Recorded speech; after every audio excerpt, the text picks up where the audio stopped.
Le cosinus est un exemple d'une fonction périodique.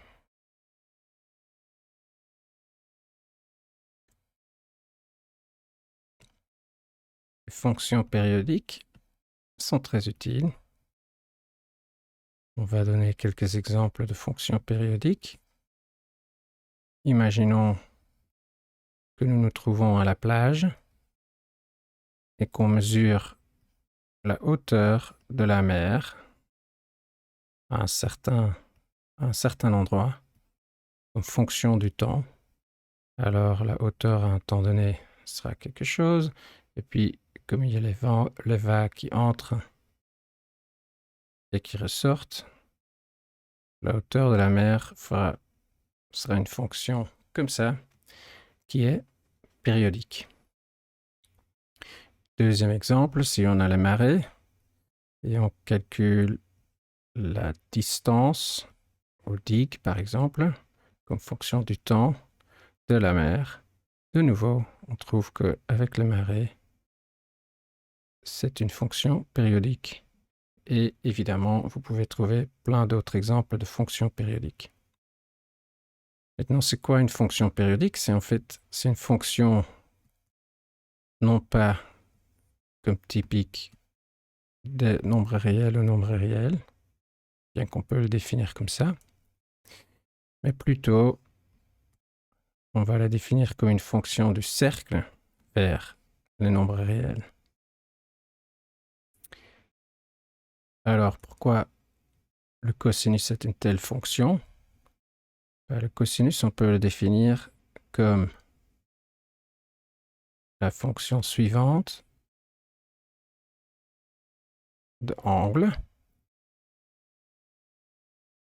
Donc, on prend un certain angle et si le cercle a rayon 1, on peut projeter ce point vers l'axe horizontal et alors cette distance, c'est le cosinus de l'angle.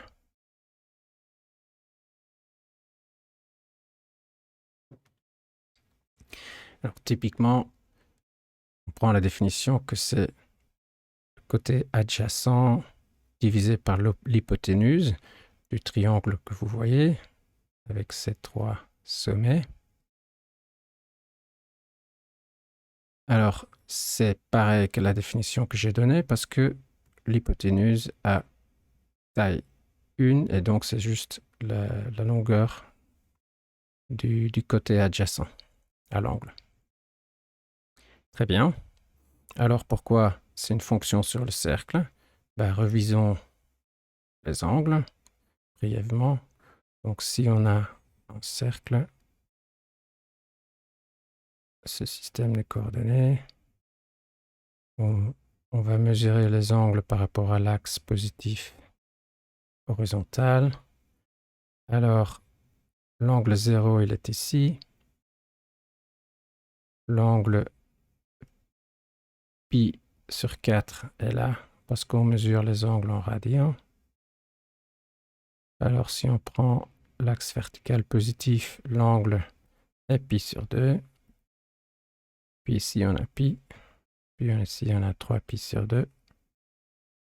Puis ici, on a 2 pi. Mais l'angle 2 pi, il se referme et il est équivalent à l'angle 0. Donc, les angles sont équivalents à 2 pi près.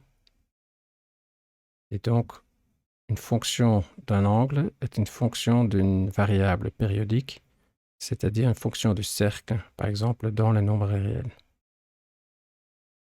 Alors, dessinons quelques valeurs du cosinus d'un angle. On met l'angle sur l'axe horizontal. Si on a 0, alors le cosinus est clairement égal à 1. Si on a pi sur 2, on a une valeur intermédiaire.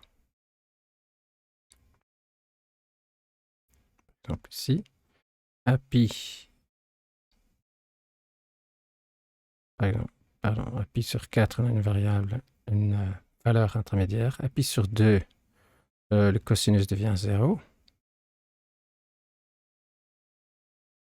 Et à pi, le cosinus devient moins 1. Donc, on peut dessiner les graphes approximativement. Il sera comme ça. On a moins 1. Puis on revient. Hop. Et on a une fonction périodique ou une fonction d'un cercle vers les nombres réels. Très bien. Maintenant, on va faire des approximations linéaires de cette fonction.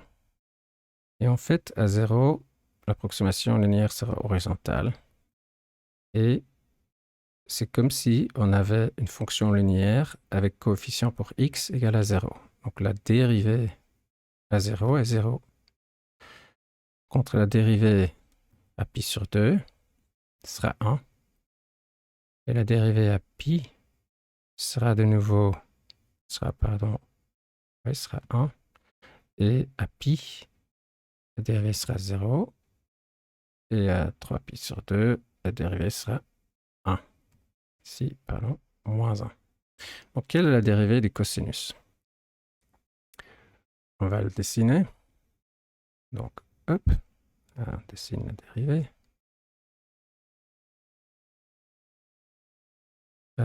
Donc, à 0, 0.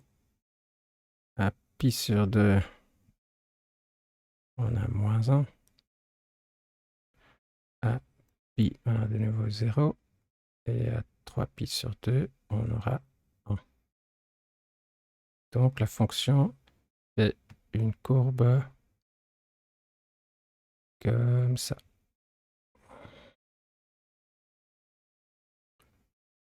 Désolé pour l'approximation linéaire que mon programme fait automatiquement. Alors, cette fonction, c'est moins sinus x.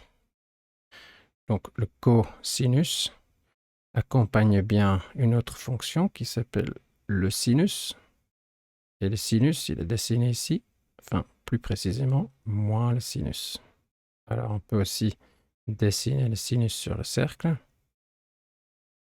Vous pouvez vérifier que ça correspond bien à cette fonction.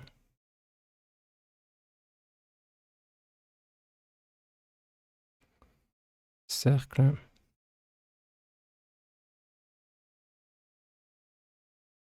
De rayon 1, on avait ici le cosinus. Et en fait, de l'autre côté, on a le sinus. Donc, cette longueur est évidemment la même que celle-là. Et donc, on voit par Pythagore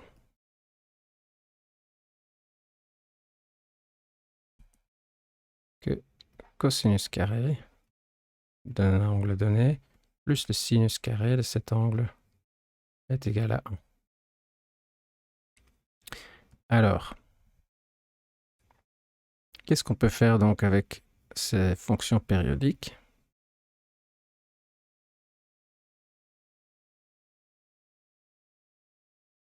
Imaginons,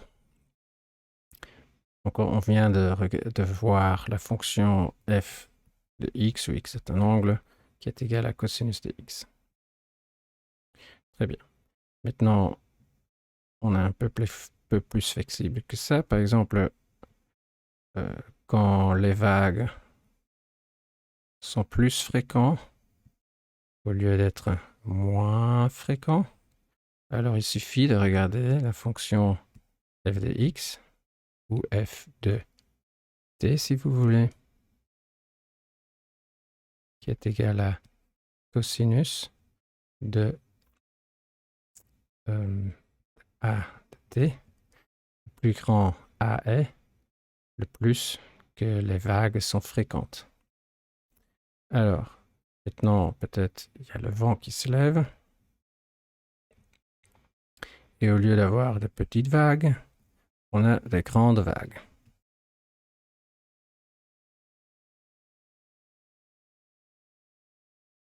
Alors, quelle fonction est-ce que représente les grandes vagues? F de t. Et là, une amplitude de la vague fois cosinus a t. l'amplitude, c'est l'enveloppe de cette fonction. Donc ça aussi, on peut modeler. Maintenant, vous pouvez dire aussi, ah, mais la mer, elle est jamais à hauteur négative, donc il faut plutôt dessiner une fonction comme ça. Et ça aussi, c'est facile à modeler. Donc on a f de t égale à a cosinus de la fréquence des vagues fois t plus une hauteur donnée, b. Voilà. Maintenant, vous dites, mais les vagues ne sont pas toujours de la forme cosinus ou sinus, et vous avez certainement raison. Donc, malheureusement pour ça, on a besoin de beaucoup plus. Donc, on a besoin de beaucoup plus de fonctions périodiques que juste le cosinus. Et en particulier, une analyse très utile sera l'analyse de Fourier.